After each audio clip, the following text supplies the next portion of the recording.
Hello and welcome back to another video here in the LEGO room. I hope you are well. Today is a very exciting day. It's not just any old regular Thursday. It is the release of Fantastic Four in cinemas, and for those that don't know, me and Mrs. Brick are actually huge film buffs. We have film cards. We regularly go to the cinema at least a couple of times a month, and it's already been a summer of some huge blockbuster films, and the one that I've been most excited for is indeed the Fantastic Four. It might well have been Jurassic for Mrs. Bricker, but for me it's the Fantastic Four, and I am very excited to go and see it tonight. It looks as though it will be a smash hit, and it of course got these sort of cogs whirring in my mind about why we don't have a Baxter building in Lego form.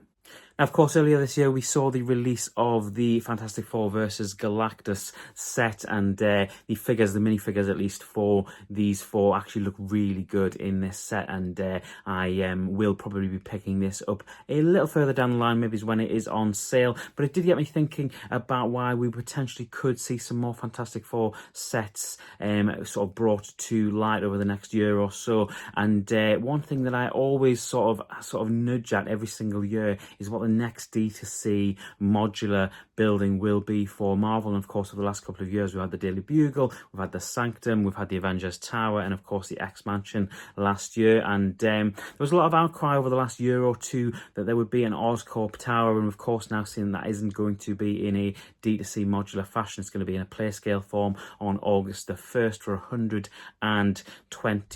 and I believe it's only 800 pieces, so it's not one that I'll be grabbing on day one. It would have to be a deep discount. It's also the part of me that wanted to see a D2C set rather than a play scale set, but one that I will consider further down the line. This isn't, however, an August 1st buyer's guide. This is very much about why we don't have a Baxter building. I think whether or not we get one in the future will very much be dependent on the success of this movie, and I certainly can imagine that this movie will be considered a success. It certainly has everything that there should be for it to be successful. The one thing you would come up against with these types of sets is, of course, if I look back at the Sanctum, which we've got placed to the side of camera there, it has about 9 or 10 minifigures. I can't quite remember off the top of my head, don't quote me on that, but about 9 minifigures. The Daily Bugle, of course, had over 20 minifigures, and of course the Avengers Tower as well, but only 10 or 9 last year as well in the X-Mansion set, and it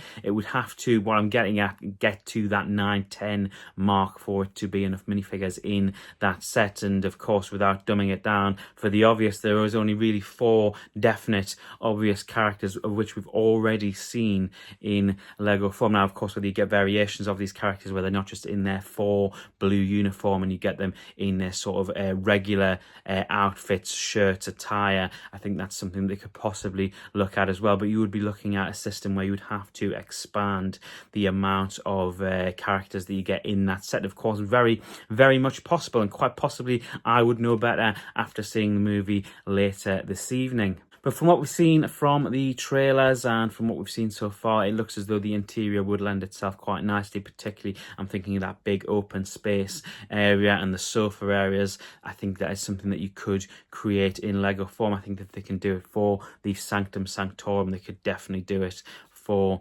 the Fantastic Four Baxter building. If you're a Lego Marvel fan, what do you think of this? Is something you want to see them do in the future? Is it something that maybe would lend itself better, given the amount of figures, to a play scale size set? Let me know in the comments below.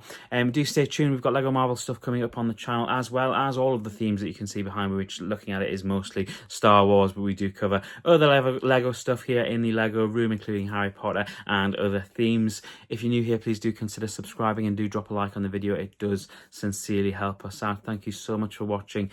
Take care. Go and have a fantastic end to your week. Go and check out Fantastic Four, and I will see you in the very next video. It's popcorn time. Bye.